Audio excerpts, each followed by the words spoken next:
Berarti teman-teman buruh ini tetap concern ya, tidak bergeser, tetap menolak Omnibus Law ya, Tetap. sampai detik ini. Ya, Partai Buruh dihidupkan kembali karena Omnibus Law. Oleh karena itu pada isu yang keenam tentang capres, kan banyak pihak menggoreng. Saya tahu maksud dari semua itu, ya kita harus sabar, tenang, dan nggak boleh lip service. Tenang aja, sabar. Untungnya Tuhan memberi saya kesempatan pernah mendukung Pak Prabowo 2 periode, kalah. Pernah mendukung Pak Anies jadi cagup DKI, menang. Ya, okay. Jadi kalah menang. Dan terbiasa ditempa dengan serangan bully-membuli. Alhamdulillah sekarang jadi lebih, ketika partai udah ada lebih tenang. Dan kawan-kawan di grassroots juga lebih tenang. Ini tentang trust. Trust and unity. Kepercayaan dan persatuan. Kunci kemenangan Partai Buruh.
Jangan lupa like, share, komen, subscribe, dan bunyikan tombol loncengnya.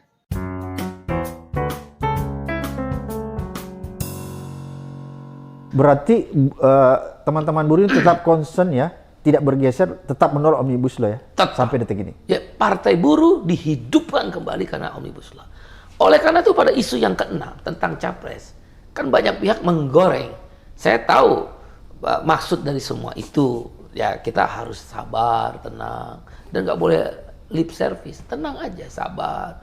Untungnya Tuhan memberi saya kesempatan pernah mendukung Pak Prabowo 2 periode, kalah. Pernah mendukung Pak Anies jadi cagup DKI, menang. Ya, okay. Jadi kalah menang. Dan terbiasa ditempa dengan serangan bully-membuli. Alhamdulillah sekarang jadi lebih, ketika partai udah ada lebih tenang. Dan kawan-kawan di grassroots juga lebih tenang. Ini tentang trust. Trust and unity. Kepercayaan dan persatuan. Kunci kemenangan Partai Buruh. Kalau bahasa agama saya yakin agama lain ada. Sami'na wa ta'na. Kalau kau sami'na, kau dengar pemimpinmu, dan kau taat ketika pemimpinmu bersuara, pada saat itu kemenangan. Tapi tidak berhenti di situ. Dia harus, unity, bersatu. Jadi tidak hanya tentang kepercayaan, bersatu. Satu perlawanan, satu komando, satu perlawanan. Satu komando, satu perjuangan. Apa kata pemimpinmu, kau turuti. Nggak usah tanya, karena kau tahu kepercayaannya itu ada. Ya tentu ada latar belakang. Misal Orji akhlaknya baik, 10 tahun, 20 tahun memimpin, nggak pernah kena sogok. Gugur ketaatanmu pada pemimpin ketika pemimpin itu khianat terhadap cita-cita bersama.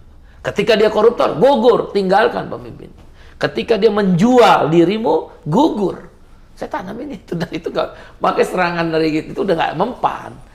Yang main-main mereka aja. Kenapa dia menjadi penting? Maka Partai Buruh melawan antitesis, anomali, tidak ada daulat uang, tidak ada daulat tuan, dan tidak ada daulat dinasti. Maka partai. Oke, Bang Said, kalau kita lihat isu tentang tenaga kerja asing, ini kan semakin marak ya. Seolah-olah semakin marginalkan para pekerja-pekerja kita. Apakah ini menjadi concern juga nanti? Yes, di Undang-Undang Cipta Kerja, baru kemarin orang masih fitnah kita udah kerja gitu. Masukin judicial review. Oke. Dan kami akan kepung itu MK, 50.000 aksi, 50. Kalau nggak dikepung gitu mana mau MK, Bang? Mau dengar-dengar, bukan kita ingin menekan MK, tapi MK bersadar dirilah. Inilah gerbang terakhir, the last guard, benteng terakhir, penjaga terakhir tentang rasa keadilan. Ya tapi kalau kau main-main dengan keadilan, ya kami akan main-main dengan masa kami. Buruh kan gampang, tinggal geruduk. Bahasa geruduk itu tanda petik. Oke, jadi Bung Said Iqbal ini yakin ya bahwa seluruh organisasi-organisasi buruh itu menyatukan diri mendukung penuh Partai Buruh ya. Yes. Itu yang pertama. Kemudian yang kedua, apa harapan nih? Ini kan judicial review sementara diajukan kan? Ya. Kalau seumpamanya kita berandai-andai aja nih Bang Said. Kalau tiba-tiba MK ini mengejutkan kita, apa yang akan dilakukan Partai Buruh? Mengejutkan kita dalam artian tidak sesuai dengan harapan Partai Buruh nanti putusannya. Untuk pertanyaan pertama, memang tidak semua serikat buruh ikut. Oke. Ya biasalah, masih ada yang ideologi sedikit-sedikit, tapi kan bisa dihitung. Ya. 90% udah ikut. Oke. Tuntas lah ya. Ya, Tahap aman, awal berarti aman. Mudah-mudahan Tuhan kasih jalan dengan izinnya ini masuk parlemen. Yang lain masih bicara tentang ideologi ya? Ideologi, Oke. masih bicara juga ya pulus lah. Kalau di Partai Buruh, Anda ngeluarin sendiri. Kita beriur, Bang. Oke. Beriur, teman-teman daerah mengundang orang pribadi. Ada tukang angon bebek di Brebes, pengurus Partai Buruh, jual bebeknya setengah. Dia punya 20, 10 dia jual buat sewa kantor. Ada Ganjar udah meninggal nih, saya sedih juga itu di Cimahi. Dia jual rumah dan jual motornya untuk sewa untuk 1 tahun, tapi dia meninggal ya. Saya sedih, kemudian dia ngontrak tuh. Saya kepukul banget, saya datang tuh. Itu mereka, Bang. Abang bisa lihatin betapa harapannya itu kuat. Dia ingin republik ini berubah. Tugas saya sebagai pemimpin kan hanya sebagai dirijen. Memastikan semua kekuatan bersatu. Orang-orang kecil ini punya harapan. Dia jual bebek, dia jual motor dan rumah, kemudian dia ngontrak. Dan pada saat ini partai lolos, dia meninggal. Hati saya benar-benar tuh, Pak. Itu yang bikin saya kuat. Itu harapan orang-orang kecil tentang perubahan. Dia mau jadi pemimpin Partai Buruh. Dia ditekan, dia dihina. Bahkan ada pemimpin kita beberapa di pabrik dipecat. Kehilangan pekerjaan. Bercerai sama istrinya di Sumbawa. Menyedihkan. Tapi Anda bisa lihat. Itulah harapan orang kecil. Dia berani ngambil resiko. Jangan lawan Bang orang kecil itu. Itu Partai Buruh dikasih 0,5%, 0,1%. Saya mah senyum. Karena saya tahu dunia. Unidad Podemos, Partai Buruhnya Spanyol, 2002. Kalau nggak salah, 6 bulan sebelum pemilu, lembaga surveinya 0%, 0%, 0%. Begitu hari H, blos, di bilik suara, Unidad Podemos nomor 1, langsung jadi presiden. Rakyat itu bisa menghukum loh Bang. Ini mereka diam loh. Seperti saya terharu, seorang Ganjar jual rumah dan motornya, begitu ini partai lolos, Tuhan ambil nyawanya. Bagaimana seorang pengangon bebek, tukang parkir di Batang. Tukang parkir. Saya sedih benar. Waktu dia bangun kan ada verifikasi administrasi, verifikasi faktual. Dia setiap bulan minjem sama bos parkirnya itu. Dia ditanya sama bos, lu ngapain sih minjem uang? Buat kontrak kantor. Buat beli ngumpulin KTP fotokopi. Bang, dahsyat ini. Silakan Unidad Podemos. Partidos dos Trabalhadores. Partai buruhnya. Trabalhadores itu partai buruh. Brazil, Lula. Dulu 0%, 1 tahun sebelum 0%. Mereka enggak ini. Dia garap terus ke bawah. MST petani, kalau di kita SPI, buruhnya CUT. Lula kan presiden CUT sama seperti saya presiden KSPI. Berkawan. Saya ikut kampanye dia. Dia bilang kerja terus, jangan lupakan itu lembaga survei. Sebagai ukuran boleh. Lupakan. Oh ternyata begini, lupakan. Kerja terus, turun. Kayak saya kan turun ke pabrik. Pabrik saya kumpulin pidato sampai tengah malam. Nanti saya turun lagi habis ini. Ini baca caleg dulu selesaiin. Akhirnya di bilik-bilik suara TPS Brazil dihantam itu partai konservatif. Kemarin Bolsonaro kalah, tipis. Itulah kekuatan masyarakat kecil. Jangan remehkan mereka dan jangan kita berpikir selalu uang. Tuhan nggak mungkin menjadikan semua orang itu buruk. Dan saya percaya itu. Saya hanya berharap satu ketika di nanti pemilu cukup parliamentary threshold lolos. Dan Hakim Mahkamah Konstitusi menyatakan 4% itu tidak suara sah nasional saja. Atau 4% dari jumlah kursi DPR RI. Yeah. Maka ketemu 4% kali 80 kursi, 24 kursi. Kami fokus di 30 kursi. Aman. Begitu kami masuk Bang. 1, cabut Undang-Undang Cipta Kerja. 2, Jadi cabut ya, langsung cabut. Ya. Ya, Tidak ada kalaupun negosiasi di situ ya? ya cabut. Kalaupun mau komprominya kita sebut undang-undang investasi. Bukan cipta kerja, investasi perlu lah Bang. Kita kan perlu juga pertumbuhan ekonomi. Ya. Tapi cipta kerjanya dicabut. Cabut. Oke. Ya, Itu goalnya di situ ya? Goals. Pertama, yang kedua, Partai Buruh itu kan cita-citanya negara. Orang bilang, si Iqbal ngomong upah lagi, ngomong outsourcing, biarin. Memang itu yang dipikirin, lo kerja buat apa? Upah. Mau lo anak lo capek-capek abang nyekolin anak sampai S1, sekarang S1 outsourcing. Upahnya minimum, mau. Oh, nanti Anda punya usaha juga buruh. Ya, yang penting kita aturan main dulu. Nanti kalau perlu kita bikin aturan, ini perusahaan-perusahaan raksasa yang kita sisir. Terus yang kedua, yang ingin kita lakukan perjuangan, Partai Buruh itu welfare state, negara kesejahteraan. Dia 3 prinsip. Satu, kesetaraan kesempatan. Saya ditanya, bahasa gampangnya gimana Bang? Kita nggak usah susah-susah. Lo boleh kaya, tapi kita nggak boleh miskin. Udah gitu aja. Lo kaya-kaya deh, tapi kita nggak boleh miskin. Terus gimana Bung Iqbal? Nah yang kedua, prinsipnya. Redistribusi kekayaan yang adil dan merata. Apa itu? Anti impor. Petani akan terlindungi. Ada subsidi negara. Partai Buruh itu pro subsidi. Dia akan berjuang di politik anggaran. Kan anggaran, budgeting, pengawasan, legislasi. Di budgeting, kita akan bertarung untuk memastikan subsidi BBM, subsidi pupuk benih, subsidi untuk solar nelayan. Itu tetap. Itu tetap dan diperbesar. Itu kan pertarungan di politik anggaran. Kalau kita punya partai bisa, kalau serikat kan nggak bisa. Nah, selain dia pro subsidi, dia pro jaminan sosial. Yang udah ada kan jaminan kesehatan, jaminan hari tua, jaminan pensiun, jaminan kecelakaan kerja, jaminan kematian. Udah ada. Dan jaminan kesehatan jangan lupa, itu perjuangan kelas pekerja. Kami habis-habisan berjuang BPJS. Nanti saya kasih buku itu. Nah, yang 5 lagi kita mau minta. 5 lagi Bang, iyalah. 5, jaminan makanan. Haram hukumnya orang kelaparan di negeri yang kaya. Ada nenek-nenek 3 hari berturut-turut nggak makan, mati. Di mana tanggung jawab negara? Kalau saya menteri, saya mundur itu. Jadi negara tidak hadir ya di situ? Tidak hadir. Anaknya nangis, sampai cucunya yang nangis. Caranya gimana Bang Iqbal? Gampang. Kasih aja 500.000 sampai 1 juta per orang. Sampai kapan? Sampai mati. Lu kan udah nggak bisa kasih pekerjaan sama orang miskin. Masa lu nggak mau Amerika aja? Kalau musim dingin kita lihat kan orang antri. Dia ambil makan sebebas-bebasnya. Nah kita si nenek-nenek mati kita nggak tahu. Ada yang tinggal di kandang ayam, ada yang tinggal di kandang kambing. Kan kita lihat TV. Amerika kapitalis tuh, banyak kapitalis. Dia ngantri. Dikasih makan, dikasih juga tempat penginapan. Yang kalau nggak cukup ya berarti Anda cari lagi daerah lain. Kan begitu. Ada jaminan sosial yang standar. Yes, jaminan sosial makanya saya sebut. 5 lagi. Yaitu makanan. 500.000, katakan 500.000. Orang buruh kontrak miskin. Mbok jamu gendong miskin. Ojek online miskin. Sopir miskin. Bagaimana caranya? Pokoknya kalau itu udah status pekerjaan, menjelaskan pasti miskin. Gampang, coba aja panggil ojek online. Bang ojek sini. Pasti dia berhenti. Kenapa? Abang miskin nggak? Pasti hasil digampar. Lah, lu nggak lihat muka gue udah peluhnya banyak keringetan. Lu masih nanya gue miskin lagi kan? Pasti miskin. Udah kasih 500.000. Kling.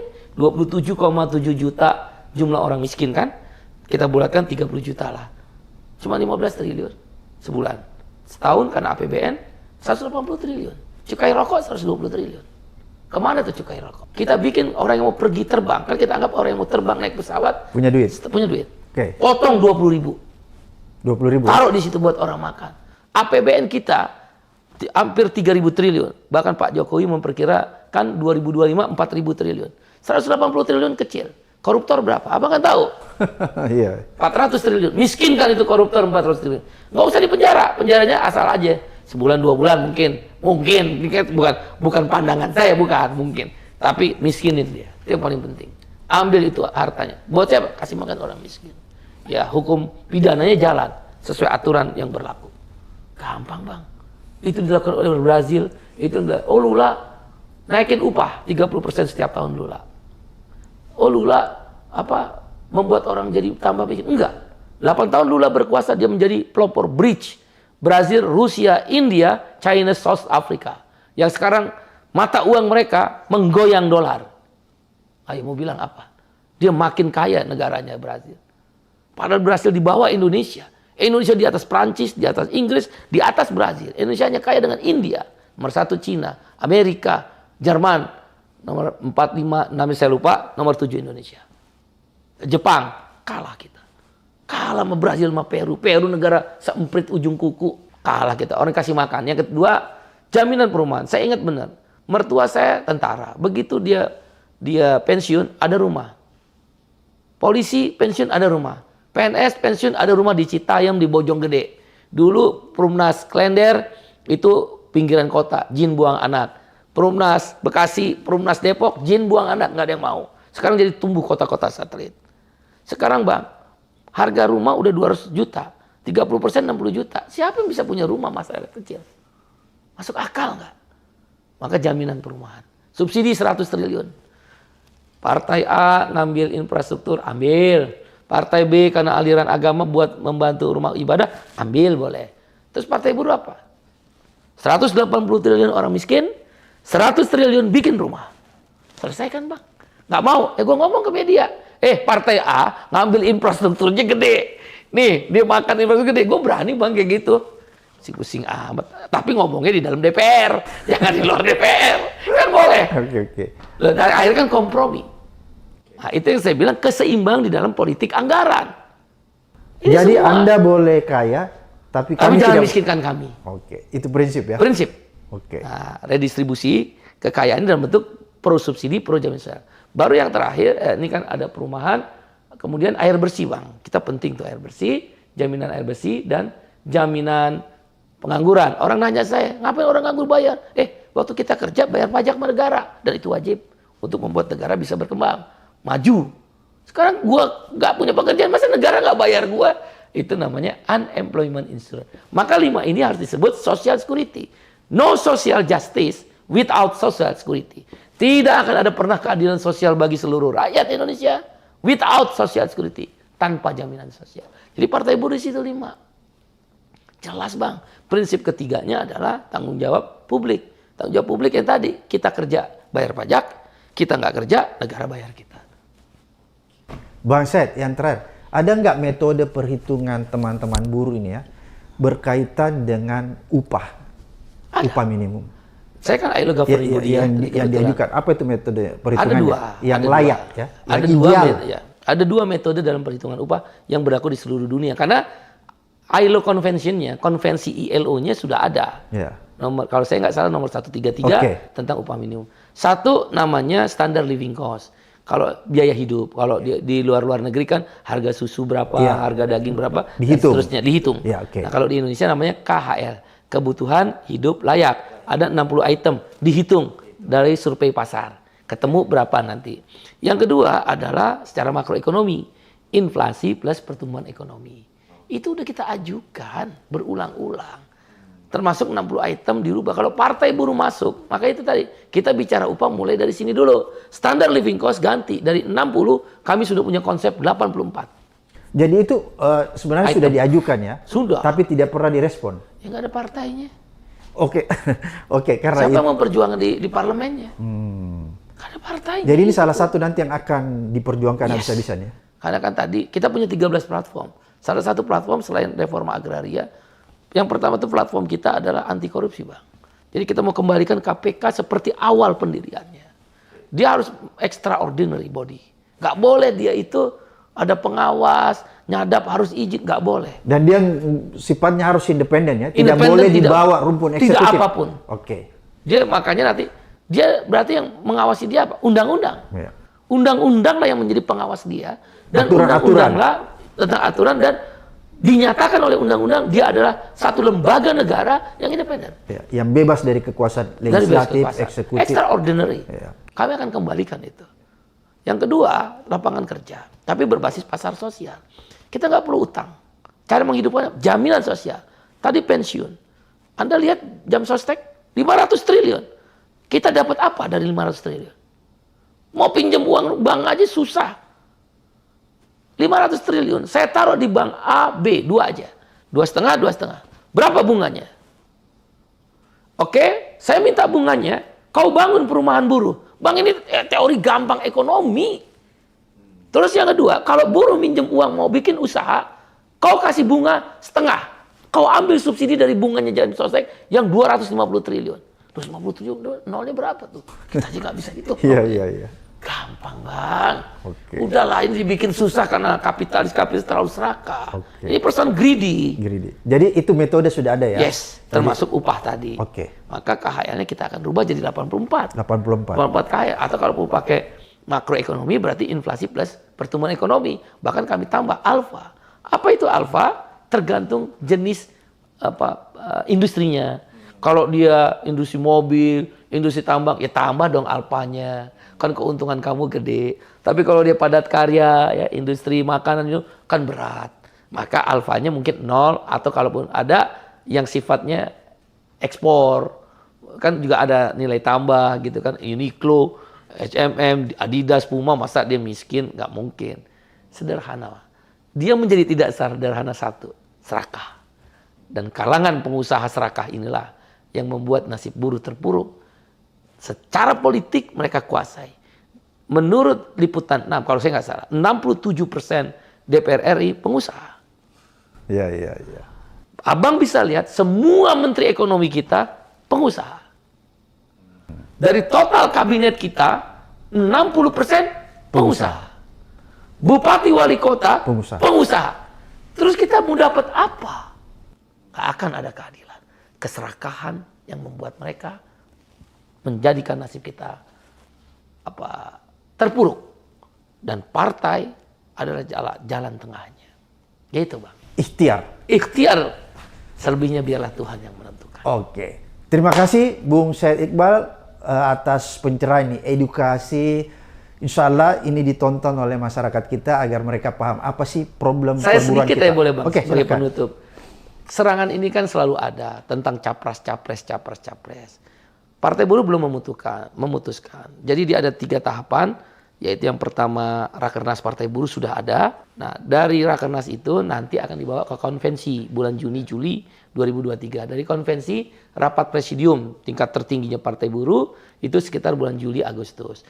Nah yang sudah rapat Rakernas dari Rakernasnya Partai Buruh, dari 4 nama ini memang Ganjar yang pertama. Tapi tidak serta-merta jadi pilihan Partai Buruh, dia akan masuk di konvensi. Nah, pahami itu. Yang kedua, Partai Buruh haram. Saya bukan tidak boleh, haram berkoalisi dengan partai politik yang mengesahkan Undang-Undang Omnibus Law. Haram ya? Haram. Kalau kita didirikan karena itu kok. Nah, tapi konteks nanti mendukung capres, koalisinya kan capres pribadi. Lo mau nggak didukung Partai Buruh setelah konvensi ya dan rapat presidium? Misal dia bilang mau kontrak politik. Ini yang jadi pegangan Partai Buruh. Partai Buruh tidak akan ikut dalam tim capres di KPU. Itu udah pasti.